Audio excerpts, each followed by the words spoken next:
got one more comic. This guy is awesome. He's creative director at 22 Squared. Give it up for Patton, everybody.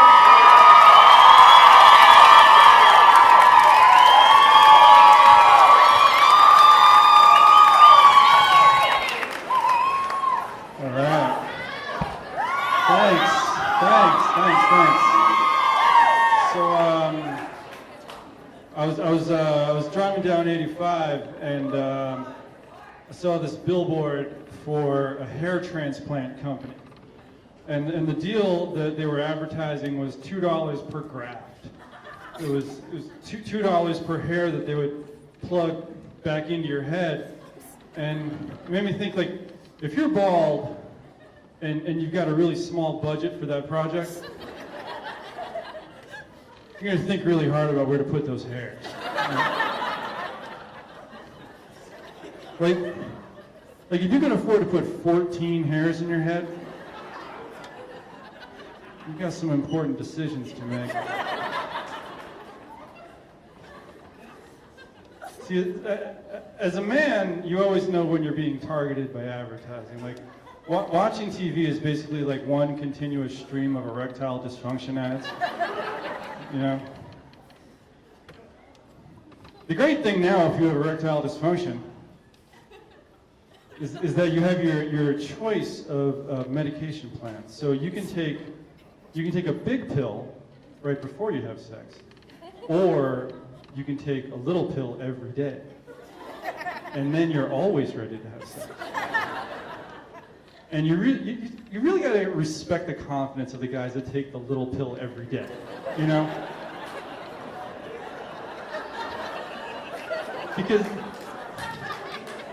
Because that's like saying, like, from now on, I'm going to be ready to get laid at a moment's notice every single day, even though technically I'm incapable of getting an erection. That is confidence, you know? That is a major shift to go from impotence to I'm getting laid every day. That is the I'm going to get what I have coming to me plan. Keep seeing these ads for the sleep number bed. You know?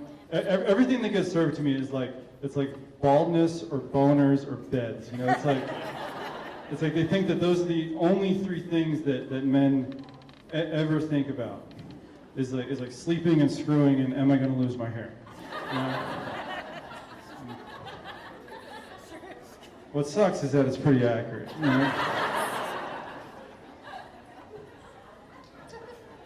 But what's interesting about the sleep number bed is that now you can control not only the firmness of your side of the mattress, but also the temperature, which is very appealing to me because my wife and I have very different temperature preferences in bed. Like, she's always freezing no matter what. She sleeps under like 5 comforters, and I'm the opposite. I'm always hot, so I sleep with a single sheet over me like I'm the victim at a crime scene. But I keep seeing these ads, you know, and it makes me think there's got to be some kind of cross-promotional opportunities between erectile dysfunction medications and the sleep number bed. You know, like I don't know what it is, but it's just the whole like you control how hard it is thing. You know, like I don't know, maybe that's just like a good tagline for both things. Like, you control how hard it is.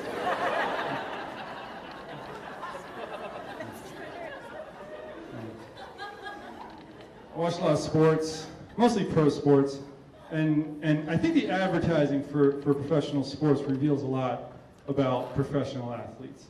So I'll give you an example. Like, I've always suspected that NBA players really just kind of like can't stand their lives at home, right? Like I've seen MTV Cribs, like they don't look happy, you know, like they're giving those tours, they're just like, yeah, there's the gold toilet, whatever, you know. They don't look happy, you know. But when the playoffs roll around and the ads start coming on, that's what pretty much confirms it, you know, because the ads are like, for the Lakers and the Pistons on Sunday, it's win or go home. You know, you see them in the huddle before the game. They look all fired up, like super motivated, like you can't hear what they're saying, but you know what they're saying. They're like, we got to win this game because I am not freaking going home. You know? My kids started school this week. Morning drop-off is a nightmare. We got to win this NBA playoff game.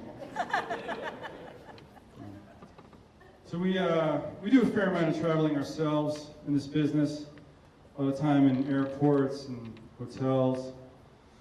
You know, I don't know. You ever wake up in a hotel and you don't know what city you're in? You know, that's a pretty unsettling feeling. But you know what's worse is when you fall asleep on a plane and you wake up and you don't know where you're going. You know?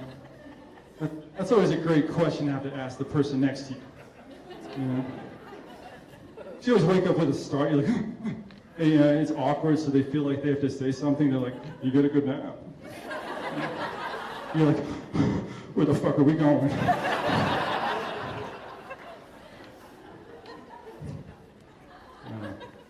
I'm trying to get better at social media. Social media. Trying to get better at social media. I appreciate emojis because emojis allow me to express a range of emotions that I myself know I am not capable of. So emojis are useful, but emojis are also a little unsettling because like, if you were to take emojis at face value, you would think that most people you know are emotionally unstable. You know, like take for example this crying, laughing emoji. You know, it's the one that's laughing really hard, but it's also like crying hysterically. Like the tears are just like gushing out of its eyes. Like if somebody sends you that emoji, that's like pretty much a cry for help. You know, like I feel like you shouldn't use that emoji unless you're like right about to completely snap. You know. Social media continues to fascinate me. I was on Facebook, and in a post, a friend had written a very heartfelt letter to her father, who had died. And it said, "Miss you, Dad. It's hard to believe it's been 5 years since you took your place amongst the angels." And I read that, and it made me think like how comforting it must be for her to think of her father as an angel living in paradise. And also that he regularly checks Facebook.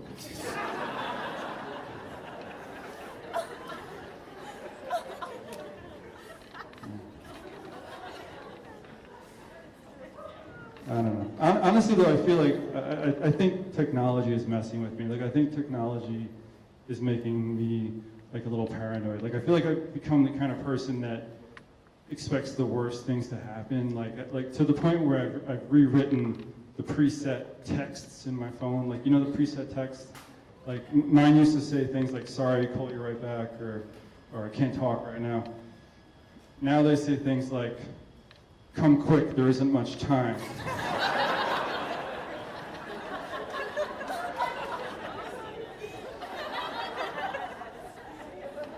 I mean it. Like technology is definitely messing with me. Like I hate being on time for conference calls, because then you're always the first one there, and then you got to deal with that automated host.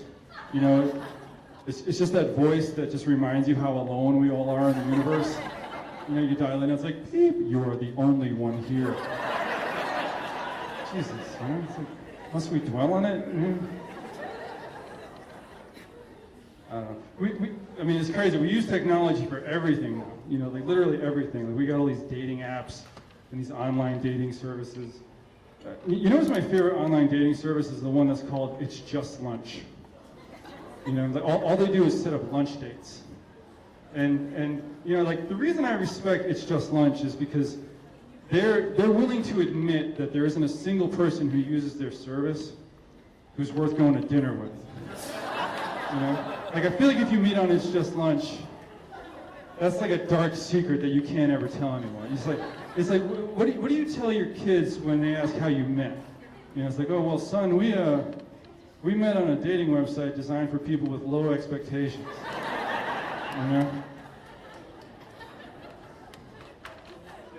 Like if you meet on It's Just Lunch, I feel like that sets a precedent for everything else that follows in your relationship. Like you could be married 50 years and you'd have no choice but to be like, it's just an anniversary, you know? Like your spouse could pass away, and people would be coming up to you and be like, I'm so sorry for your loss, and you'd have to be like, it's just a funeral, you know?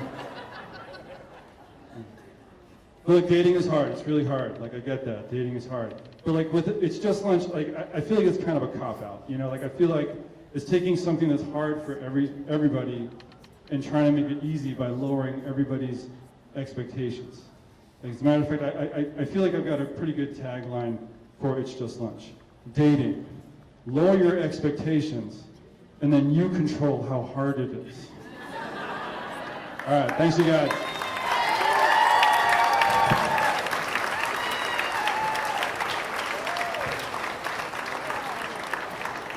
Patton, everybody, give it up for